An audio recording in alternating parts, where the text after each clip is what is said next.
আসসালামু আলাইকুম রহমতুল্লাহি ওবরকাতু। বিসমিল্লাহির রহমানির রহিম। প্রিয় আপুরা, আজকে আবার আমি চলে আসলাম। তো আজকে আমি দেখাবো পিঠা বানানো। বাচ্চারা অনেক দিন যাবতই বলতেছে যে আম্মু একটু পিঠা বানাও, কিন্তু কিভাবে করব সময় হচ্ছিল না। তার পাশাপাশি চারদিকের পরিস্থিতি দেখলে এমনিই তো মন খারাপ হয়ে যায়। সবার জন্য মনটা অনেক কাঁদে, অনেক কষ্ট লাগে ভিতর থেকে। কি আর করার, শুধু দোয়া করি আর তাদেরকে কিভাবে হেল্প করা যায় সেই চেষ্টা করি।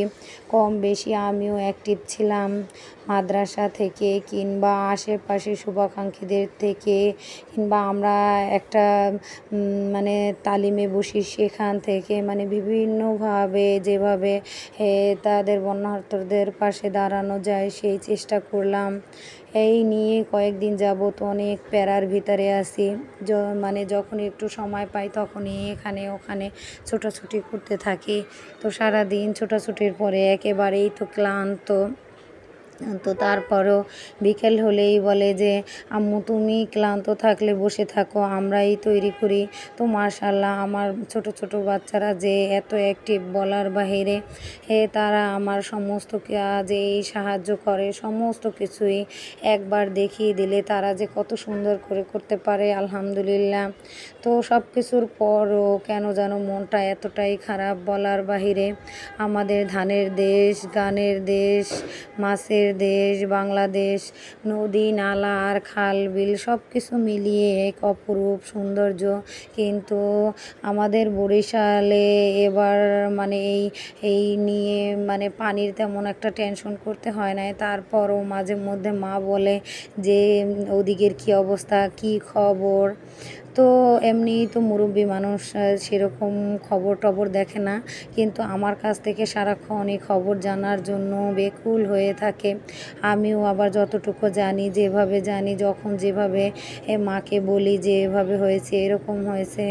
বাচ্চারা দেখেন, আমি একটা দেখানোর পরে তারা কীভাবে কত সুন্দর করে সমস্তগুলোই রেডি করে নিয়েছে। আমি এখানে চালের গুঁড়ো আর কি সেদ্ধ করে নিয়েছি, পাশাপাশি আমি 2 টেবিল চামচ পরিমাণে একটু চিনি দিছি, আর বাকিটা আমি দিব ও শিরার ভিতরে।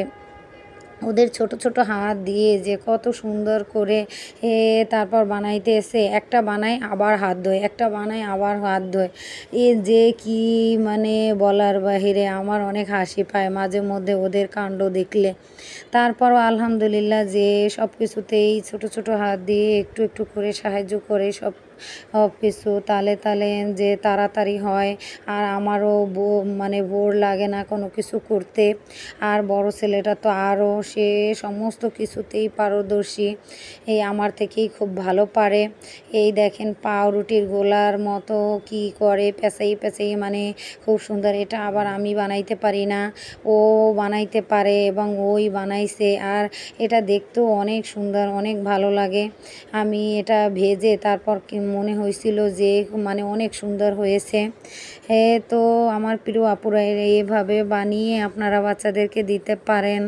তো দিবেন যে যারা মানে ঢাকার ভিতরে আছে বা যাদের পানির কোনো সমস্যা নাই বা কিছু, কিন্তু যে এলাকায় পানিতে মানে বন্যায় কবলিত হয়েছে তাদের কথা, মানে তাদের চিন্তা করতে গেলে আর কোনো কিছুই ভালো লাগে না। কিন্তু ছোট বাচ্চা বলে কথা, বায়না যেহেতু ধরছে আর নিজেই রেডি করতেছে, সেক্ষেত্রে তো নিজেকে পাশে পাশে থাকতেই হয় বলেন, জন্য আর কি। তারপর অনেক দিন যাবতেই আমি কোনো ভিডিও বানাই না, আর ভিডিও বানাইছিলাম এই আন্দোলনের সময়, সেগুলো ভয়েস দিয়ে তারপরে শিডিউল করে রেখেছিলাম। আর গেছিলাম গ্রামে, সেখান থেকে এসে তো আবার বন্যার এই সমস্ত খবর শুনে একেবারেই ভালো লাগতেছিল না। তো অনেক আপুরা আছে, অনেক ভাইয়ারা আছে যারা সেখানে গিয়ে প্রত্যক্ষ এবং পরোক্ষভাবেই সাহায্য করতে পারতেছে, হেল্প করতে পারতেছে। কিন্তু আমি সেভাবে করতে না পারলেও আমার যতটুকু সম্ভব, যেভাবে সময় দিয়ে হোক, কাজ দিয়ে হোক, পরিশ্রম দিয়ে হোক, আমি সেভাবেই চেষ্টা করতেছি। সবাই সবার জন্য দোয়া করবেন এবং সবার পাশে থাকবেন। আল্লাহ হাফেজ। আসসালামু আলাইকুম রহমতুল্লাহি ওয়া বারাকাতুহু।